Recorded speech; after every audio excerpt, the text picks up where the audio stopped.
So what's up sa inyo mga ka-tekamots? Eto na naman tayo, panibagong araw, panibagong kakupalan na naman sa kalsada.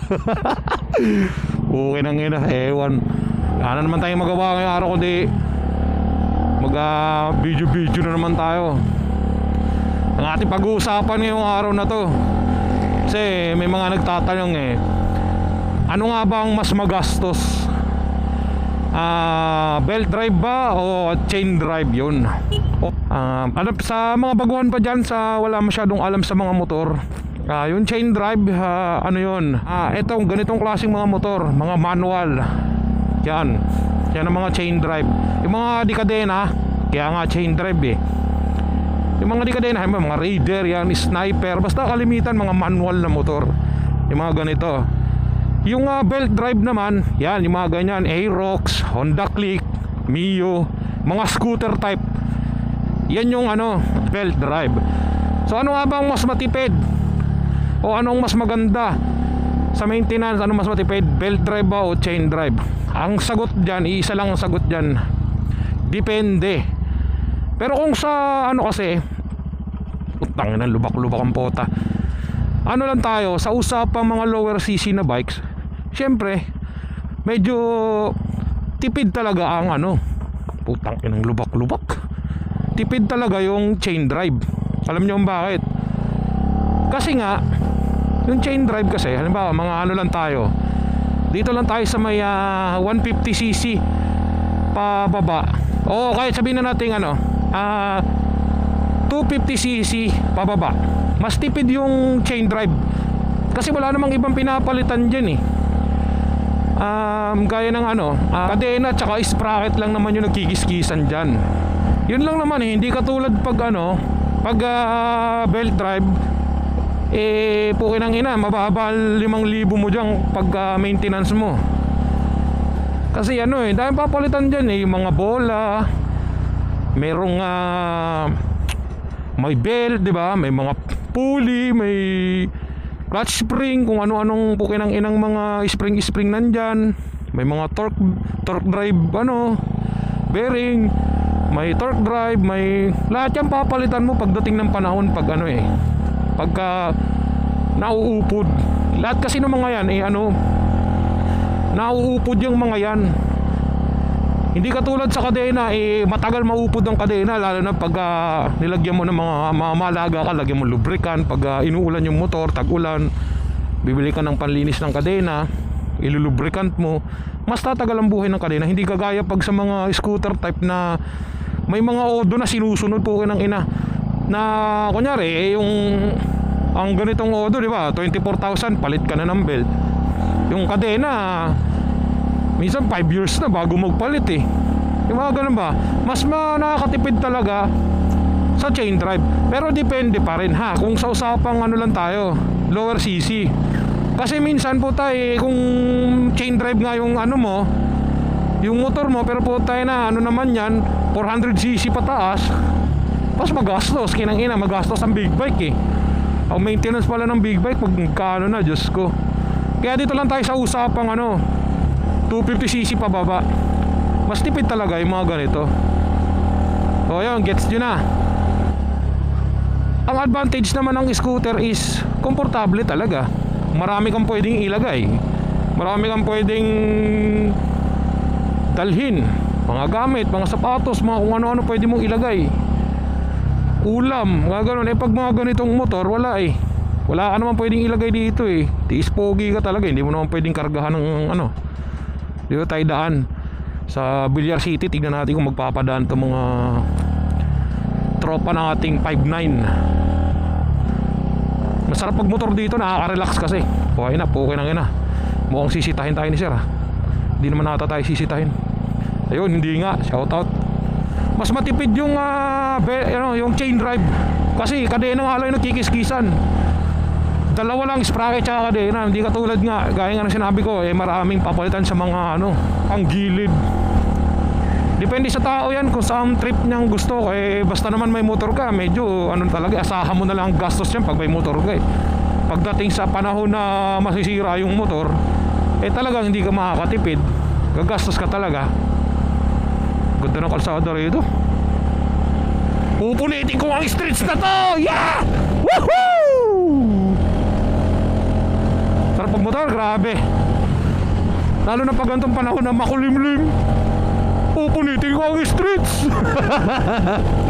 Kinang kakupala na naman din sa kalsada. O to, sisibahin ko to, tignan mo. Boom! Sibak na sibak ang van! Sibak! Ay, teka mods ah.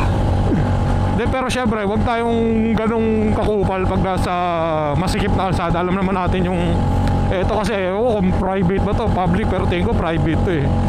Kaya wala masyadong nadaan dito. So balik tayo sa tipid.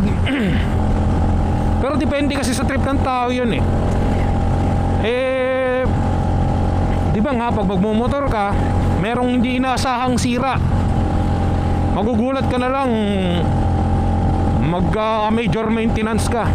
Yung ano kasi scooter by ano yan, odo eh. May sinusunod na odo yun na kailangan mo na magpalit ng ganito. Ito naman kahit pa paano makikita mo na hindi pa nagkakalansingan yung kadena mo. Hindi pa nagkakaputol-putol yung pukin na yun. Hindi ka magpapalit. Punit na punit sa akin ang streets nila. What's up mga kateka mots? Tagiragir. Tripping sang wala. Panibagong araw, panibagong kakupalan na naman sa kalsada. Okay lang yung ganito. Magkamote-kamote ka. Pag yung mga gantong medyo maluwag, pag alam mo sa sarili mong wala kang mapapahamak na iba. Tingin na pag yung sa sa kalsada, yung maraming sasakyan sa main road ka magaganyan, di ka dyan, pug swing ka dyan, tapos samboxing. So ayun nga, tipid nga yung chain drive. Pero disadvantage naman nun, hindi masyadong komportable. Hindi ko naman sinasabing hindi talaga komportable.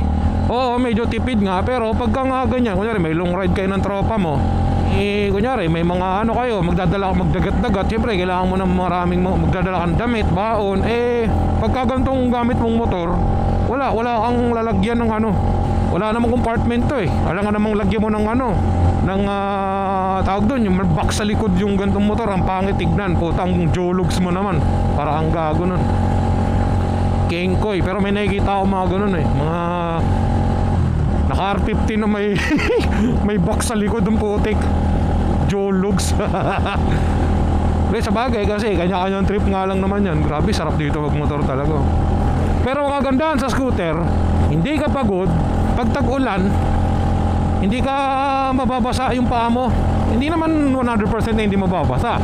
I mean, hindi ka tulad nito na pag tag-ulan, pag nadaanan mo yung baha dyan, di sabugan sa yung pukin ng mga putik-putik dyan sa paa mo, talsikan. Pag scooter kasi, alam mo yung scooter na siyempre yung harap nun may pag may mudguard ka na. Kumbaga may sasalo ng putik. Pero depende pa rin sa tao yan. Kung may iba nga pang-daily use sa trabaho, naka-sports bike, kanya-kanyang trip pa rin yan. Pero dun lang tayo sa may sa may lower CC, mga 250cc pababa. Gastos ng scooter.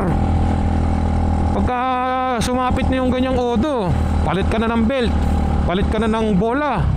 Kasi yung bola nauupod yan parang pag na-oblong na, may pingas na, kailangan mo na magpalit kasi kung nagkukos ng dragging. Itong gantong motor, wala naman dragging to Hindi katulad sa mga scooter. Pag tumagal, pagka mga ilang buwan na, may mga dragging na, may papalitan ka na, magkano din yung pyesa ng mga yun. Pero para sa akin talaga, basta medyo mas tipid tong mas tipid yung mga chain drive.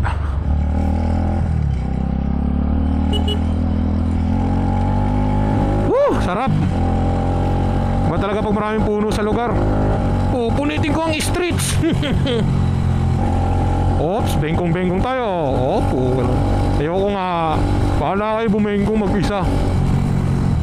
Kaya tamang lang tayo, tamang chill ride lang. Huwag tayong teka mots. Puta, yan yung mga ganyan, cause ng aksidente yan Nakasagasa ka ng mga ganyan, simplangers ka talaga. So ayun nga, pero kalimitan mas marami talagang kumukuha ng scooter. Kasi napaka-komportable talaga ng scooter, lalo na yung mga NMAX na yan, napakaganda. Yung mga PCX yan, ang gaganda ng mga Aerox, ang gaganda kasi talagang hindi naman 100% na relax din. Mas relax sila ikumpara mo sa mga ganito na nakasubsob, nakatuwad. Mas relax talaga kasi wala kang pinipindot na clutch piga-piga ka lang, pipindot ka lang ng preno pagka hihinto ka o magbabagal ka. Hindi ka tulad sa ganito, di ba? Babagal ka, piga ng clutch, piga ng ganito. Pero depende pa rin sa tao yan. May mga tao na kahit hirap na tiis pogi nga kung tawagin. Ang ganda ng panahon natin ngayon, makulimlim, parang kiling-kiling ng tropa mo. Pupunutin ko talaga stress, gigil na ako. Joke lang. Mamaya maghahanap ako ng pwedeng sibakin. Maninibak tayo, mangungupal tayo dito sa kalsada. Panibagong araw na naman, panibagong kakupalan.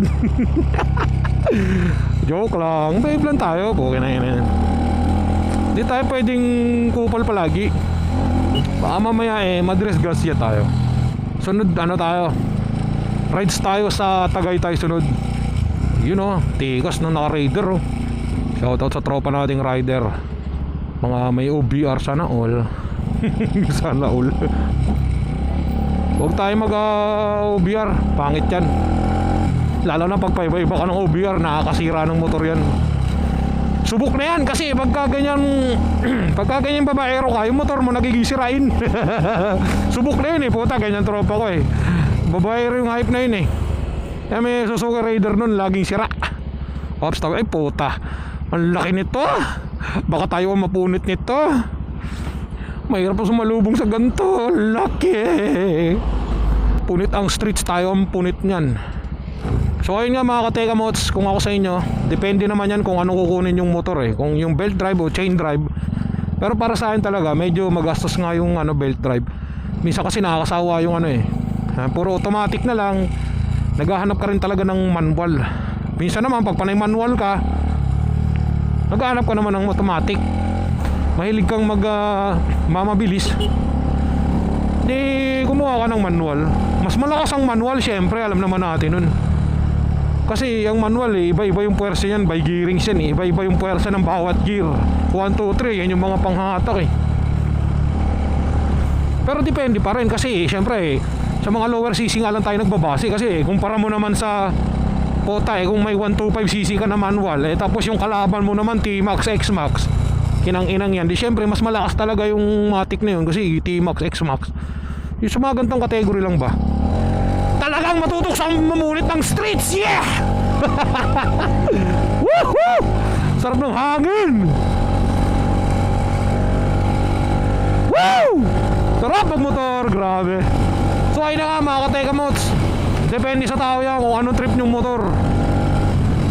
Hindi ka naman talaga totally makakatipid pag may motor ka puta, hindi mo na may nasaan, may biglang sira yung motor. Hindi mo masabi, di gastos. Woo! Pero para sa akin, yun nga, ayoko na magpaulit-ulit po ng ina. Pero bahala kayo sa buhay nyo naman yan, inang yan. Lahat naman ng motor maganda na, sa tao lang yan, sa pagdadala ng tao yan. Yeah boy, sisibahin ko tong Grab driver na to. Tignan nyo na mga kateka mods anong tuloy ng NMAX sisibahin ng 200cc ay puta, sibak na sibak si kuya. Grab. Sibak, unit ang streets. Yeah, ilang trippings yan. Baliwang puta. Toto, sisibahin ko tong dalawa sibak na ako ko. Woo! Sibak sa akin to, sibak! Ayun na! Tagina talaga ang puta. Ewan, Tranggago lang. Ulo lang puta. Wala gago, 40 kilometers. Tapos takbo ko 70, 80. Bakit ba? Gusto kong punitin yung stress niya Charis. Ganda ng bahay. Shoutout naman sa may-ari ng bahay na to. Ang ganda naman. Siya lang mag-isa dyan. Seryoso. Ang laki nito, dump truck punit ang streets talaga pag sinalubong mo yan.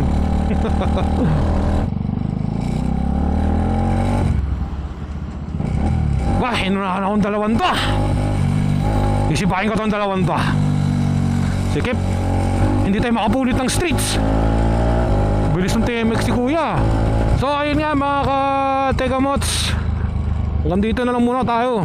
Yun nga, para sa akin mas magastos yung belt drive kaysa sa chain drive. Yun ang observation ko. Pero ano, kanya-kanya tayo ng obserbasyon. Pukin ang ina nyo kung namamahalan kayo sa ano, wala akong pake. Sinasabi ko lang sinasabi ko lang na medyo magastos nga yung belt drive. So paano, hanggang dito na lang muna tayo. Susunod naman, gala tayo, punta tayong Tagaytay. Hanap tayo ng magandang lugar na pwede nating ikot-ikutan at gawa ng mga kakupalan.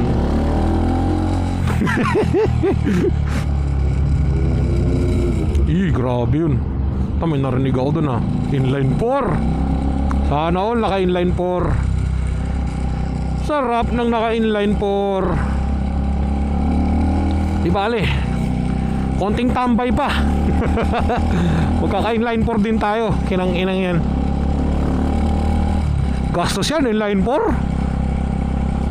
O teke, magkano maintenance ng mga ganyang big bike? Ganda, shoutout ang bike ni kuya. Parang GS ba yun?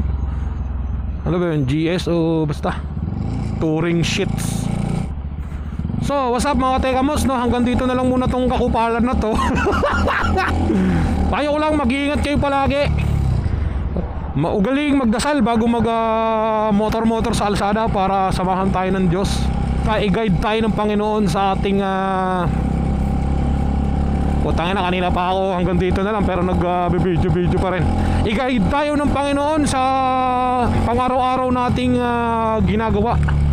Hayaan natin ang Panginoon ang humawak ng ating manubela para ilayo tayo sa kapahamakan. Pero syempre, huwag kang kupal sa kalsada. Kahit anong dasal mo, kung tarantado ka, wala rin, useless.